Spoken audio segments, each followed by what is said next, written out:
The churchyard was drenched in gray, the kind of gray that seeped into your bones. Clouds hung low and swollen, threatening rain that hadn't yet fallen, and the air smelled faintly of damp earth. Eleanor stood at the edge of her husband's grave, her black dress clinging to her with the weight of drizzle, one hand steadying the small curve of her belly, the other resting gently on her daughter's shoulder. 9-year-old Lila pressed close against her side, her little fingers gripping Eleanor's sleeve, as if the fabric itself could keep her safe from the storm of whispers circling around them. Such a shame. He was so young. Now she'll see what it's like without him. She never was truly one of them. The words floated across the air like gnats, low enough to sting, but not loud enough to challenge outright. Eleanor kept her gaze fixed on the polished mahogany coffin as the last handfuls of dirt thudded against it, dull and final. Across the grave, her in-laws stood in a stiff line. Their faces were pale, eyes cold and dry, as though mourning were a task for others. She had long known they hadn't accepted her, not when she married their eldest son, not when she helped him lift his family's failing hardware business into something profitable, and certainly not now when she stood alone. By the time the priest muttered his last blessing, Eleanor's shoes were soaked through, and her hands trembled against the chill creeping into her veins. Still, she clung to one fragile thread of hope, the will reading. Before we go any further, if this is your first time watching one of our videos, we'd love for you to hit that subscribe button. Your support means the world to us, and it helps us bring you even more powerful stories. Stick with us till the very end, and if the story moves you, drop your thoughts in the comments and share it with a friend. Now let's begin. Her husband had been deliberate, thoughtful, protective. He would have made sure she and their child were secure, especially with another baby on the way. The thought steadied her as she gathered Lila's hand and walked toward the lawyer's office, unaware that the very moment she was hoping for safety was the one her in-laws had sharpened into a knife. Inside the lawyer's office, the warmth of polished oak shelves and the faint musk of parchment wrapped around her like a false comfort. Eleanor sat stiffly, her daughter pressed close to her side, as the lawyer cleared his throat and adjusted his glasses. His voice was steady, clinical, too practiced for the weight of the words he unfolded. To my wife, Eleanor Hayes, I leave our home at 14 Brookside Lane, all my shares in Hayes Hardware, and the 1968 cargo van. Eleanor exhaled slowly, relief softening her chest. The house, the business, even the van. Her husband had always been oddly sentimental about that battered old vehicle. She clung to the sense that his care reached beyond the grave, that she and her children would not be cast adrift. But her moment of peace shattered with a shrill laugh from across the room. "Oh no, no, that's not how this is going to work," her sister-in-law said, her smirk curling like smoke. Eleanor blinked. "Excuse me?" Her father-in-law leaned forward, his tone clipped and sharp, like the crack of a whip. "The house and the business are family property. You married into it, you don't own it. The only thing you'll get is the van. And frankly, you should be grateful we're letting you have even that." The lawyer frowned, rifling through the documents. That's final," the older man snapped, his voice tight with barely contained disdain. "If you don't like it, take us to court. But let's see how far you get, a widow with no money, pregnant and dragging a child around. You'd best take what's offered." The air in the room thickened. Eleanor felt Lila's small hand squeeze hers, the pressure desperate and afraid. She opened her mouth to argue, but the words died in her throat. She had already seen what this family could do when cornered. If she fought here, they would destroy her completely. And so, 15 minutes later, she stood outside in the drizzle, clutching nothing but a pair of rusted van keys, her in-laws' laughter echoing after her as though it would follow her forever. The van sat behind the funeral hall, hunched beneath a crooked lamppost, its paint eaten away by rust, its doors sagging like a body too tired to stand. Eleanor laid her hand against the side and flakes of brittle metal crumbled beneath her touch. The smell of oil and mildew clung to it like an old wound. This was her inheritance. This and nothing more. For a moment she felt the world tilt beneath her, but then she tightened her grip on the keys, pulled Lila closer, and whispered almost to herself, If this is all they've left me, then I'll make it enough. That night, she parked the van on the far edge of a deserted lot behind an abandoned grocery store. The hum of streetlights buzzed faintly above them, casting the van in a weak orange glow. Eleanor tucked her daughter into a blanket in the back, brushing hair from her face with trembling fingers. Then she lowered herself onto the narrow bench seat, her belly pressing awkwardly, the air inside damp and metallic. Shadows passed outside the van, voices low but cutting. "That's the Hayes widow, isn't it?" "Yeah. Lost everything, I heard. Thrown out. Can't even feed herself now. She was too proud, never begged. Guess she will now." Eleanor stared at the ceiling of the van, her jaw clenched, each baby kick inside her belly, a reminder that breaking was not an option. Tomorrow would come, and she would face it, even if all she had was rust and ruin. The cold of dawn crept through the van before the sun had fully risen. Eleanor stirred awake, her back stiff from the hard seat, the ache of pregnancy pressing heavily against her ribs. Lila was still curled beneath the thin blanket, her small frame shivering even in sleep. Eleanor tugged the edges tighter around her daughter, then slipped out of the van into the gray morning air. The parking lot was silent, but for the distant rumble of traffic and the occasional caw of a crow perched on the lamppost. She pulled her threadbare sweater tighter, clutching her handbag, the last possession she still had. Inside it was the small suitcase she had managed to carry from the house, packed hastily with a few clothes and nothing else. No safety net, no home. Just this rusted van and a child looking to her for answers she didn't yet have. She walked to the corner store, its windows fogged with steam from fresh coffee. The cashier barely looked up as Eleanor handed over her last few coins for day-old bread. On the way back, she tore it into pieces, saving the larger half for Lila. When she opened the van's door again, the scent of damp upholstery and metal hit her in the face. But Lila's eyes lit up at the sight of bread, and that was enough to silence Eleanor's despair for another day. Days blurred into a fragile routine. Mornings meant searching bulletin boards for odd jobs, cleaning, lifting, arranging flowers for a few coins. Afternoons were spent piecing meals together from scraps, and nights were long, filled with the sound of wind against the van and the restless shifting of a child, learning too young what it meant to lose everything. The van itself became both prison and shelter. Lila would draw stick figures in the condensation on the windows, little families holding hands beneath crooked suns. Eleanor would busy herself wiping surfaces, shifting boxes left by her husband years ago, trying to make the space feel less like a tomb and more like something livable. It was during one of those cleanings that she first noticed it.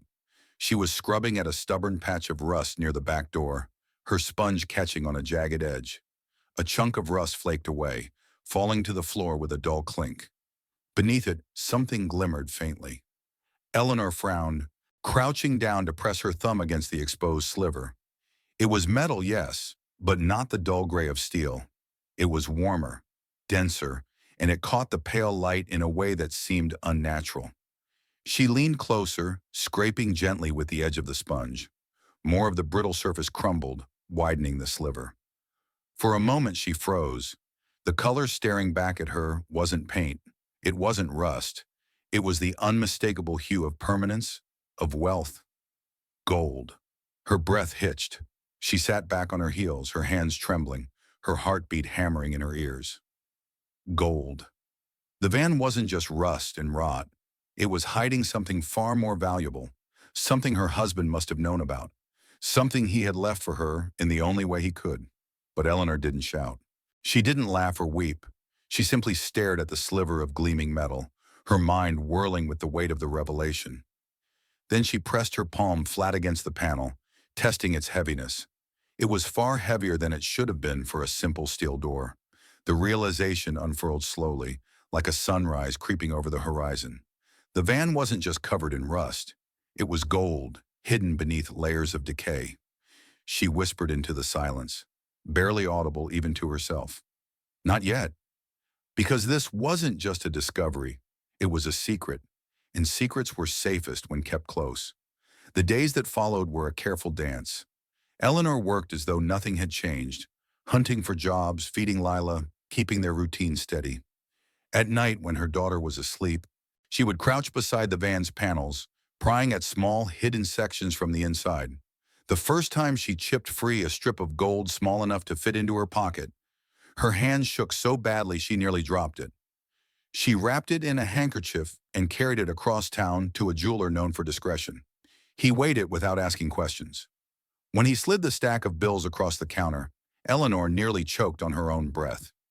It was more than she had earned in months of cleaning work, enough to buy proper food, clothes for Lila, and prenatal vitamins for the baby stirring in her belly.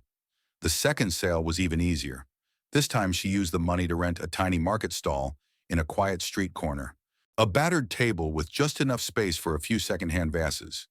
She bought flowers wholesale, arranging them carefully with the skill her husband had once admired. Her fingers, once raw from scrubbing rust and wiping condensation, remembered the gentle art of weaving stems into beauty.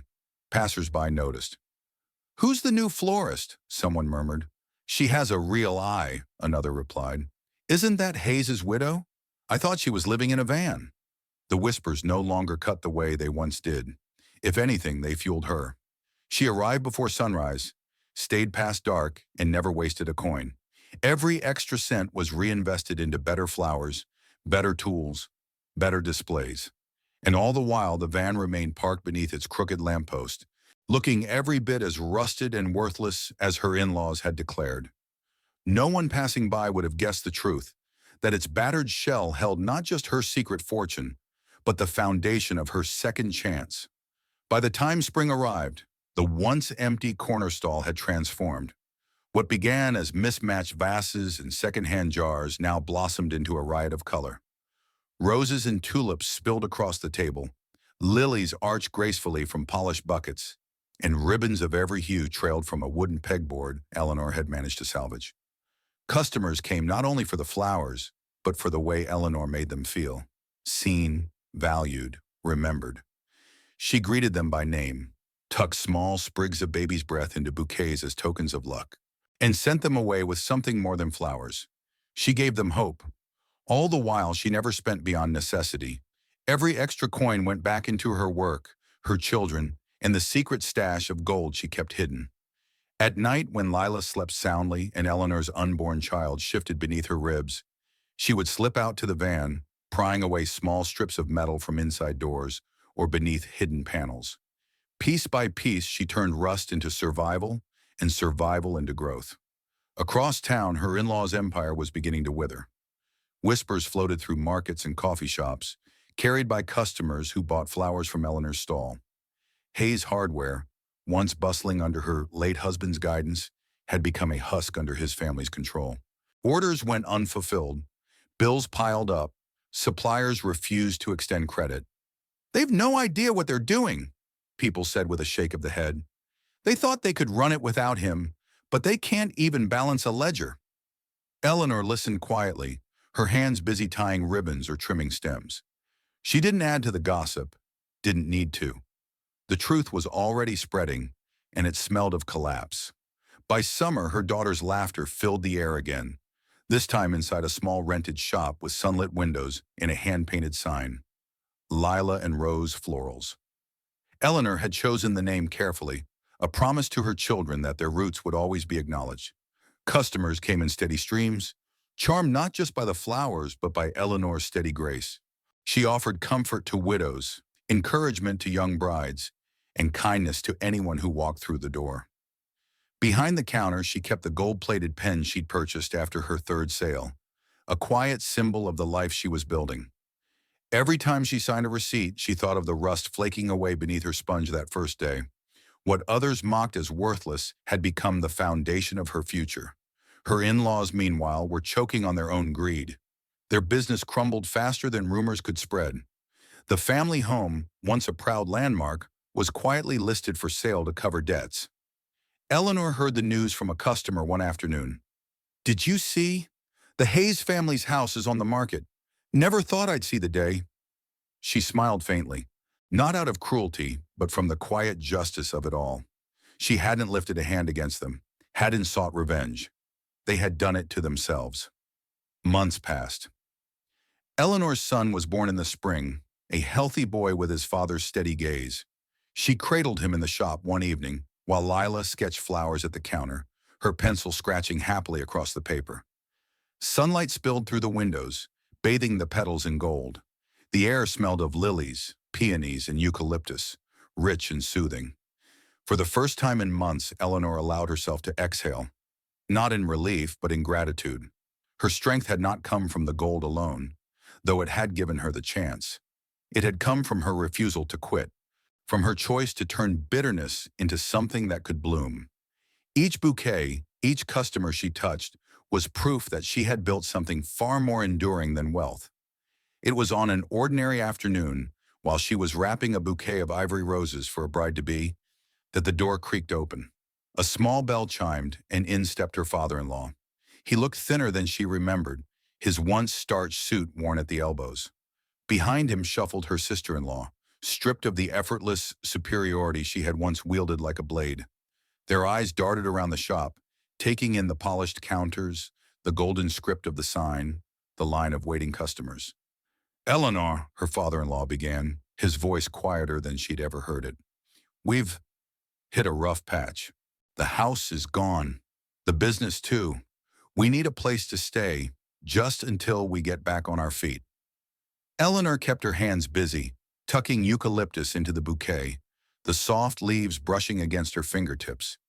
She didn't look up until she tied the ribbon in a neat bow. Then she lifted her gaze slowly, not with anger, but with calm steadiness. "I remember," she said softly, "the day you told me the van was all I deserved, that my children and I deserved nothing more." Her sister-in-law's eyes flickered to the gold-plated pen in Eleanor's hand, then to the shop's shining sign. The realization bloomed across her face like an unwelcome truth. They had given her the very thing that saved her. Eleanor slid the finished bouquet across the counter to the waiting bride, her voice firm but gentle. "I'm afraid I don't have room. Some things are too small to hold the weight of the people who once tried to break them." The older man's lips pressed into a thin line. His daughter's eyes filled with shame.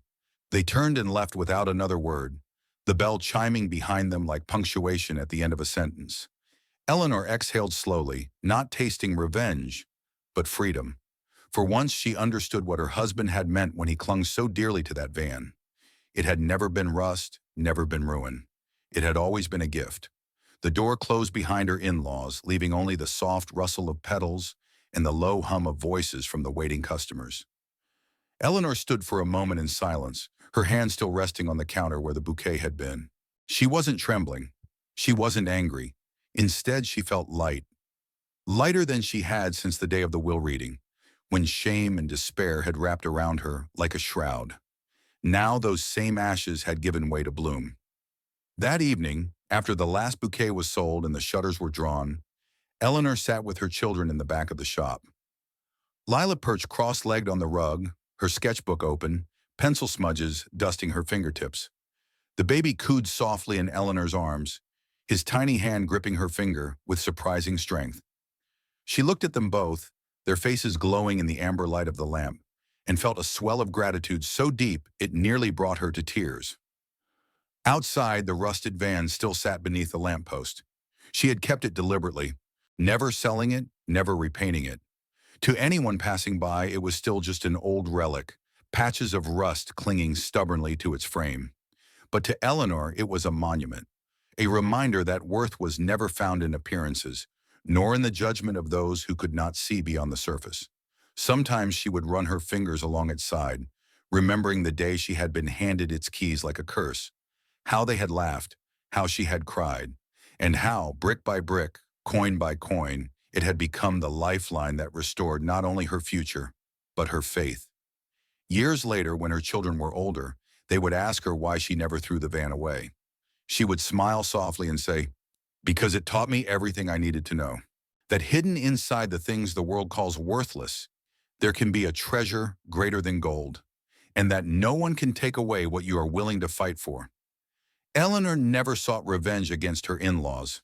She never needed to. Their laughter had already condemned them, while her silence had preserved her dignity. Her triumph was not loud, not flashy. It was steady, humble, and undeniable. On quiet nights after closing the shop, she would sit in the van for a moment, running her hand across the wheel. The scent of flowers would linger in her hair, the sound of her children's laughter echoing faintly from inside the shop. And she would whisper into the dark, not to her in-laws, not even to herself, but to the memory of her late husband. I kept going, she'd say softly, even when they wanted me to fail, even when they thought I would break. And I made sure your children would never forget that strength. The van creaked softly in reply, as though it carried his spirit still. Her life was not without challenges.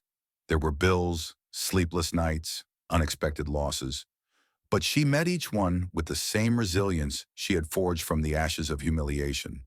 And with every bouquet, with every small kindness she offered, she planted seeds that would outlive even her. Eleanor's story was not about gold alone.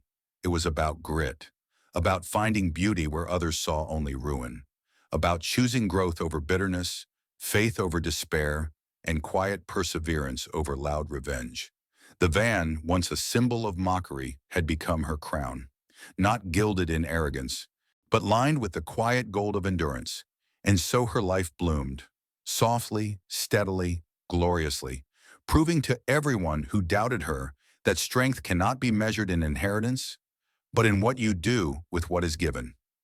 If you believe stories like this should be told, hit that subscribe button, share this video with someone who needs to hear it, and drop a comment below because your voice matters too.